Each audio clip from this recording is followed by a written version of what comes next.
So, welcome back to the Opera Now podcast. We are joined here with Hugo Shirley, who is one of our opera reviewers, based in Berlin, is it? Yeah, that's right. And we're just going to have a little chat about what you've seen recently and basically how it is reviewing operas. So, I think your most recent review for us, am I right in saying it was Lady Macbeth of Minsk at Komische Opera?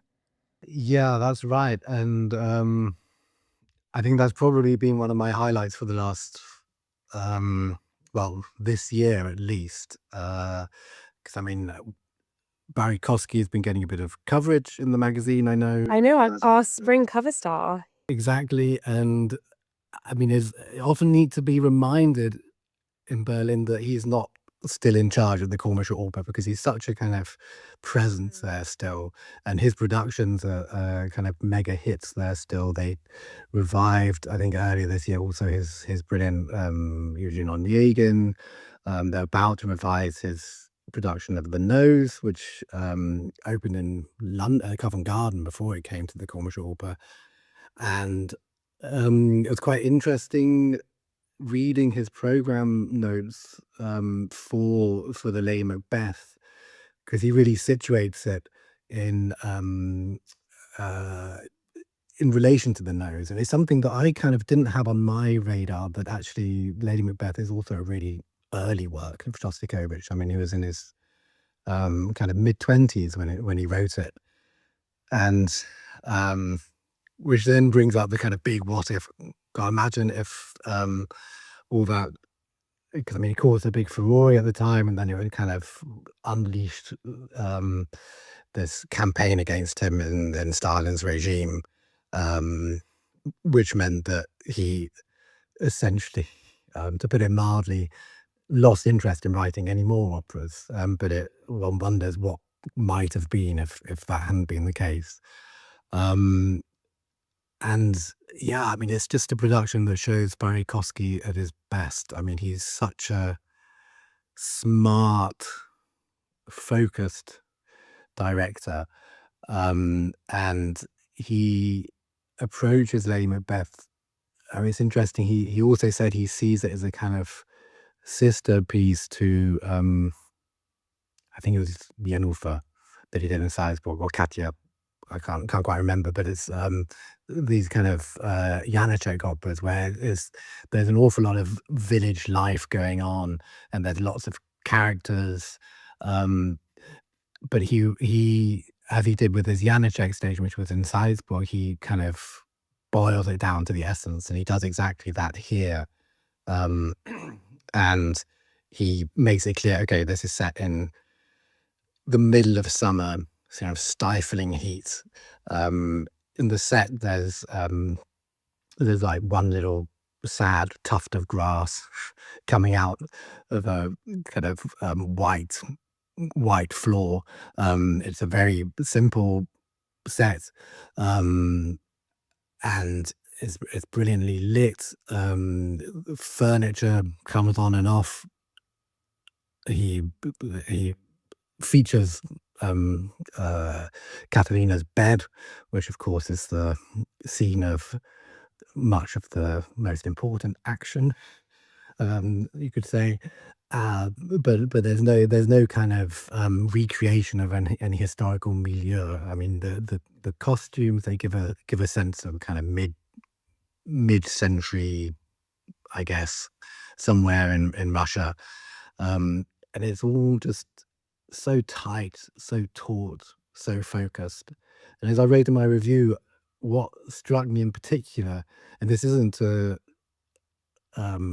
undermine the achievement of the principals, who are all fantastic too, but Kosky's treatment of the chorus is so brilliant, and he choreographs them so brilliantly that they kind of move as one. They kind of, when there's violence in the air, they kind of have this incredible tension, and you can feel everything's about to kind of break out in violence.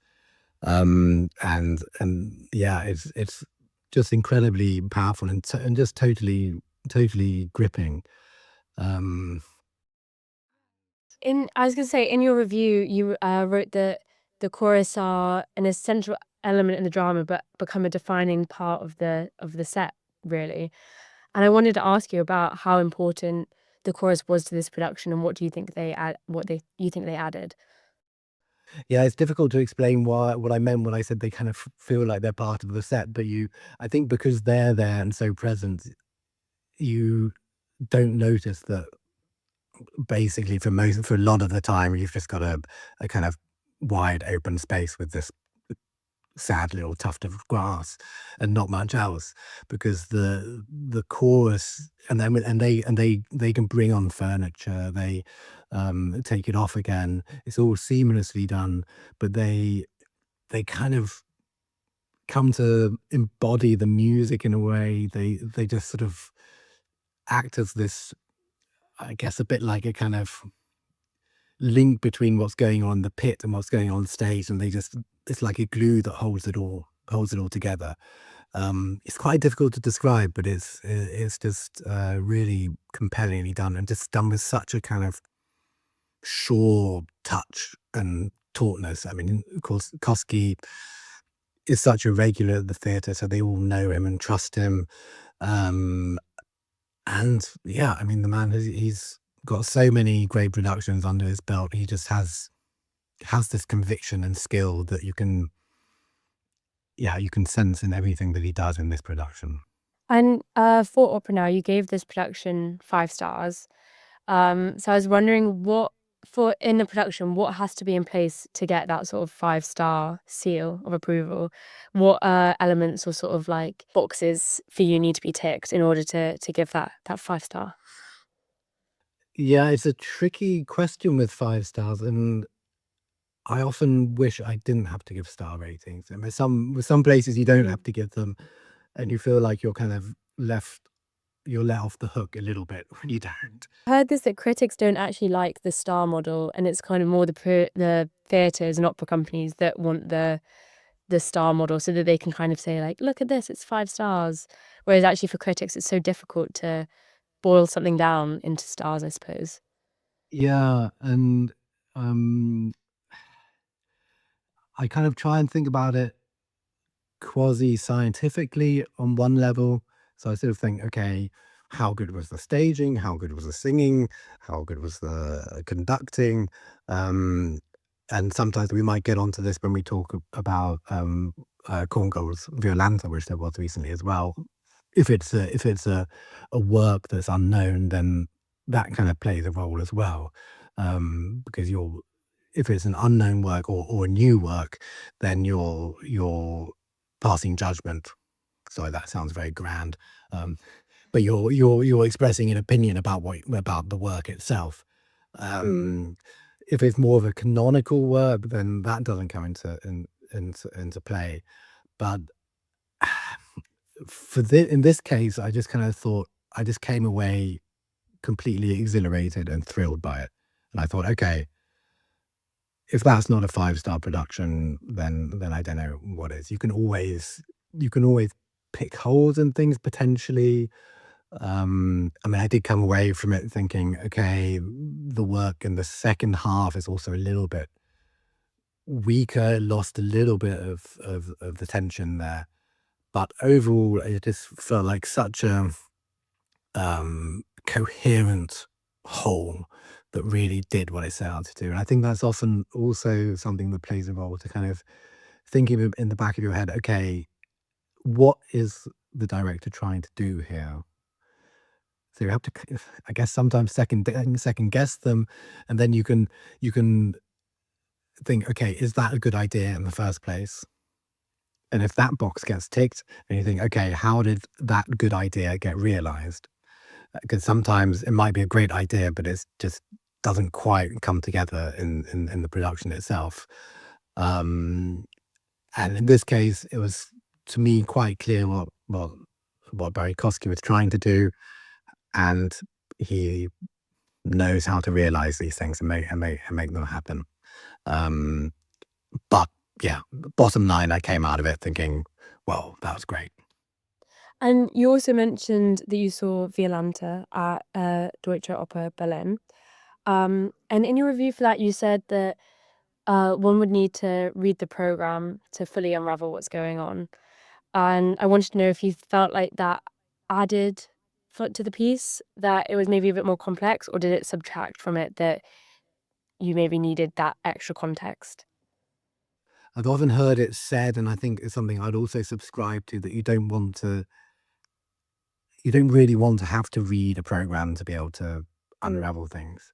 And I think in this production, um, there's part of it. I mean, I thought it was a very interesting, very intelligent production, and I mean, we'll talk about it more, but in the second half, there's this big duet between Violanta and Alfonso, he's called, and the director David Herman, he sets out to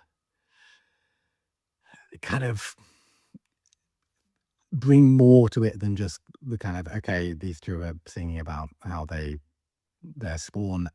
Um, but rather than just letting that play out, it's a long duet. Rather than just letting that play out straightforwardly, the director, there's this very clever set with kind of a circle, and then above it there's a kind of disc, and the bottom part of it just kind of comes up like a corkscrew, and there are lots of different rooms um, that then Violanta and Alfonso walk through, and each of these rooms kind of contain people, and it's not immediately clear who these people are.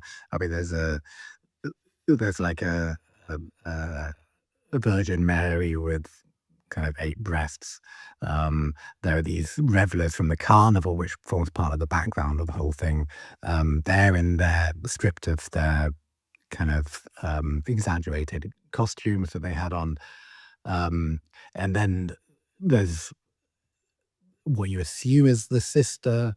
And then there's also an older lady, and I wasn't quite sure who that was, but it said in the program that's Violanta's older self. Um, so it kind of helped unravel that a little bit, but I think also it wasn't that essential to know that.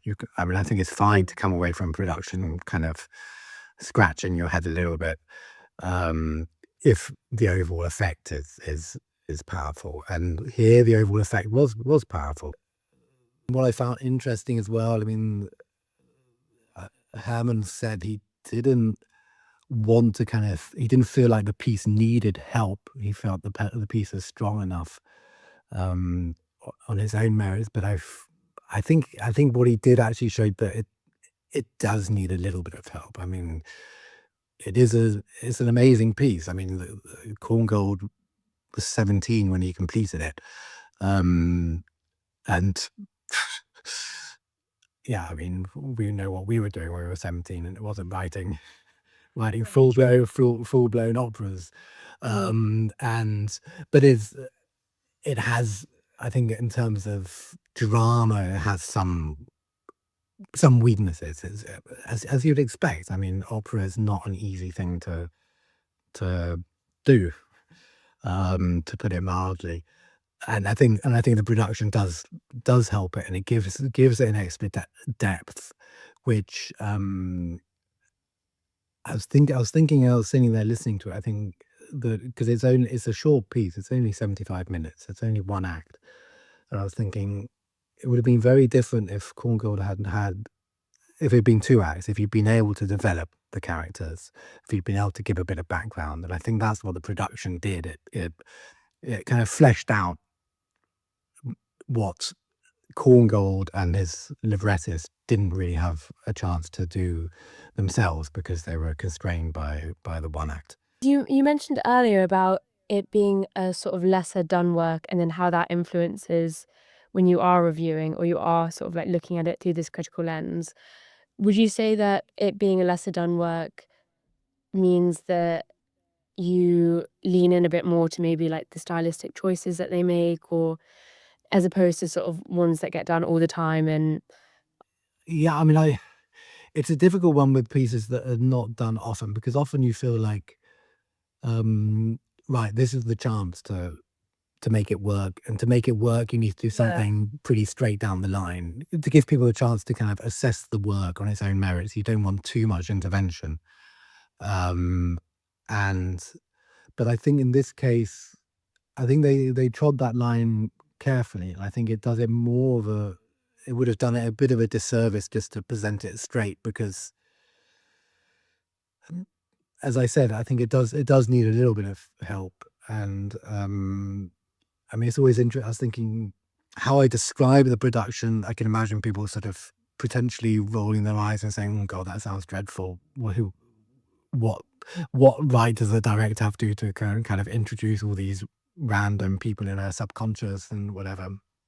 Um, but when these are, yeah, if you've got a production like this that is intelligent, has been thought through, then it really can give the work a much better chance than it would otherwise have. And my feeling with this piece is that a kind of static, straight down the line presentation of what's in the libretto would potentially be a bit dull and would Mhm. give it less of a chance. So I think they walked that line very, very successfully.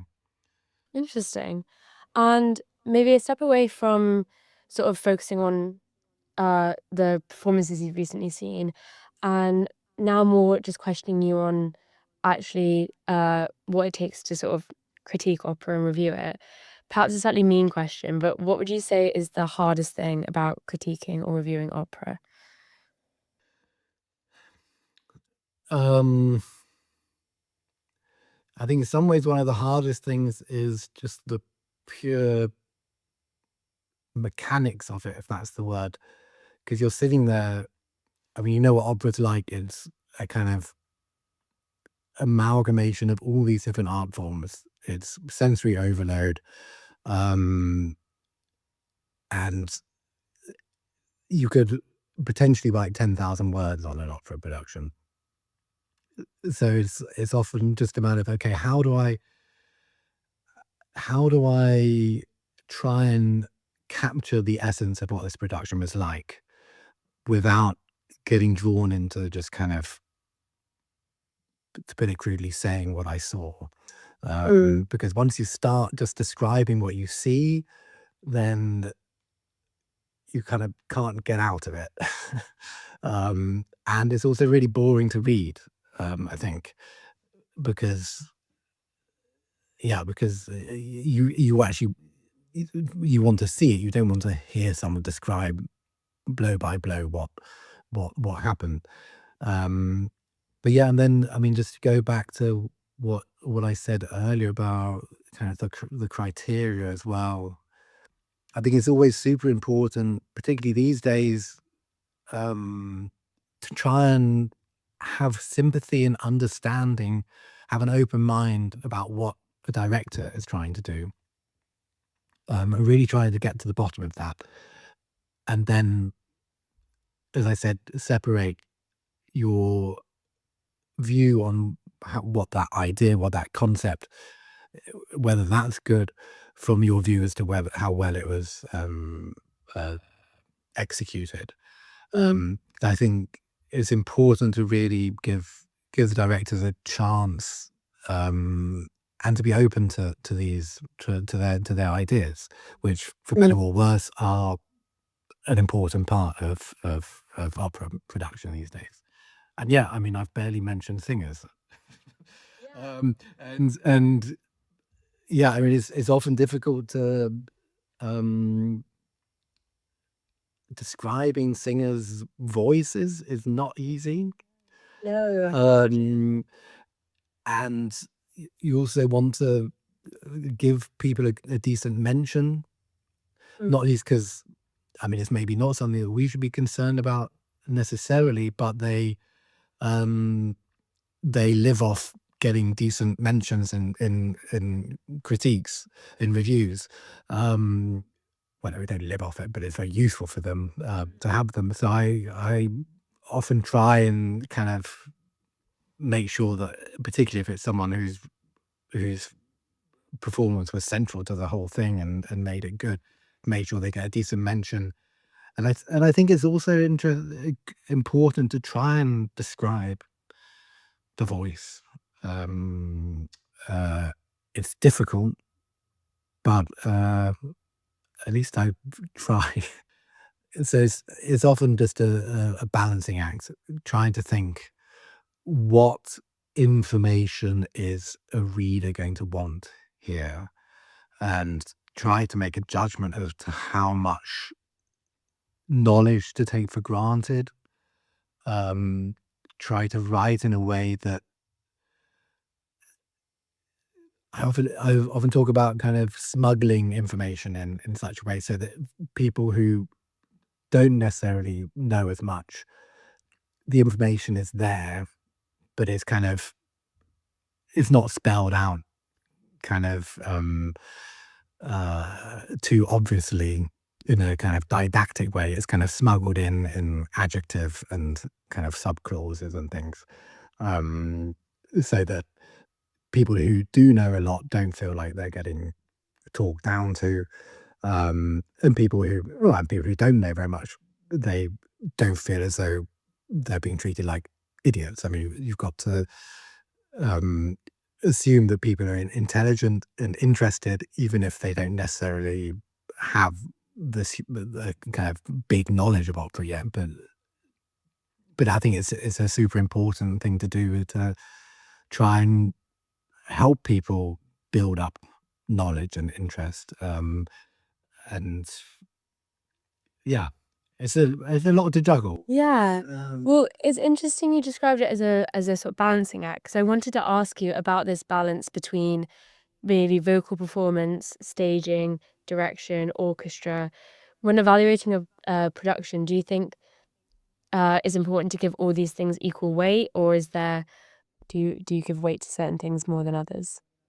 I think in some ways it depends on what the piece is.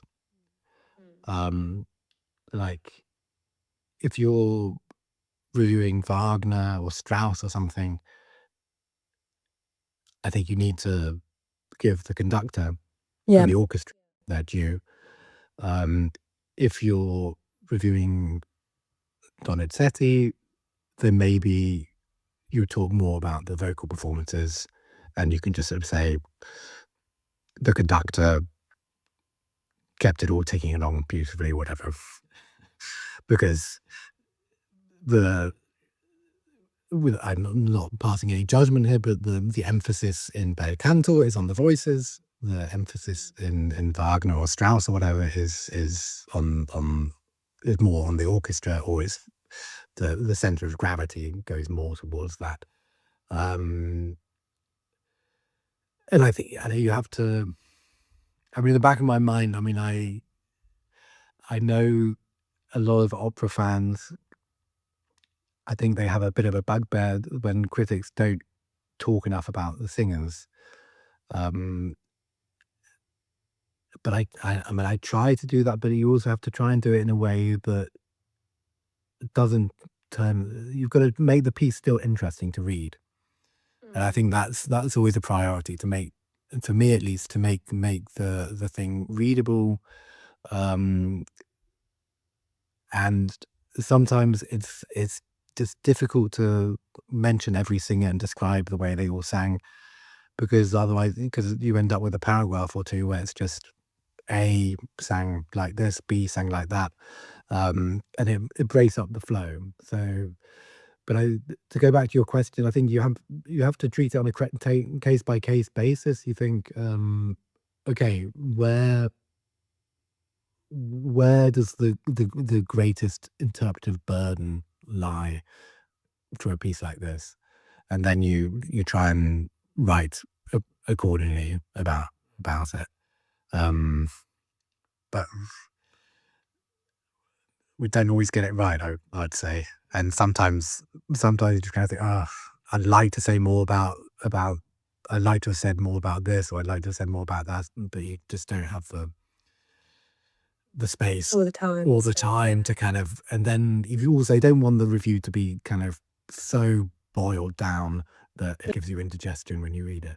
Um, but I mean, it's really interesting questions, and these are questions that I at least ask myself whenever I sit down to write a review.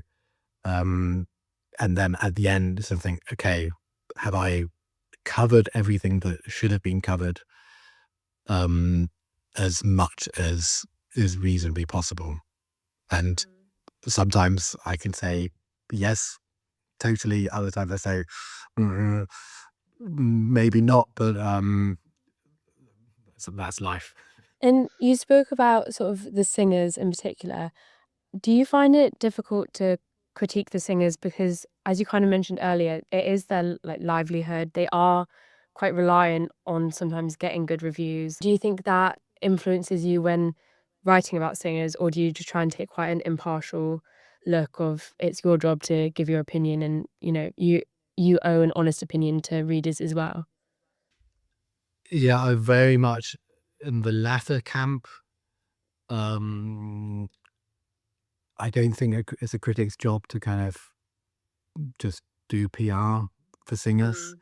But if a singer's been really great, then that deserves a mention. And I think when I started writing opera reviews, God, nearly 20 years ago now, I guess, I think I was a bit more kind of, had a more of a tendency to kind of get riled up about something which I felt wasn't very good, and then you feel like you need to kind of get it out and kind of not exactly punish singers for having the audacity to do what they did, but at least kind of try and redress the balance of the universe by kind of being robust about it. Um, I think it depends also, uh, but I've kind of become more thoughtful about this, I think, since I started. And I think it's important also just to kind of think about the stage that a singer's at in their career. Um, and if you really didn't like something, you could often just kind of not mention it. It's better than just sort of having to say that someone wasn't very good, or you can frame it in such a way that sort of is a bit more positive, and then I think people can read between the lines. Um, uh, but I would say one area where I do try to be as robust as possible is if it's a big name, and I feel more inclined to be kind of as honest as I can about if it's a big name who has been disappointing, because I think the critic is in many ways there to counteract the huge big PR machines that these singers sometimes have.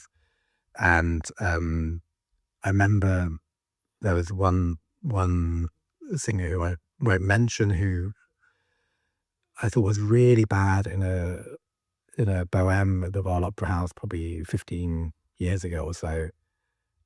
And I just thought about people coming to opera for the first time, and they really need to know that this wasn't as good as it should be, and the opera has a lot more to offer than that. And I remember a colleague of mine saying about criticism that it's not about being negative. It's about being opening up your door to people to say to them, "Hey, okay, that performance of Beethoven 9, sure, it was good. You would have enjoyed it, but it can be even better than that."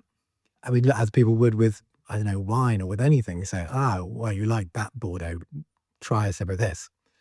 And then and I think that's a really positive role that critics have also, to just to be like the kind of the friend who's introducing you to something and say, "Ah, wait until you try this, because then you can really see what this is about, and then that really gets people fired up and interested, and start to learn to trust their own judgment as well, and trust their judgment to say, actually, I found this person a bit disappointing, but this person who's kind of less famous really moved me far more.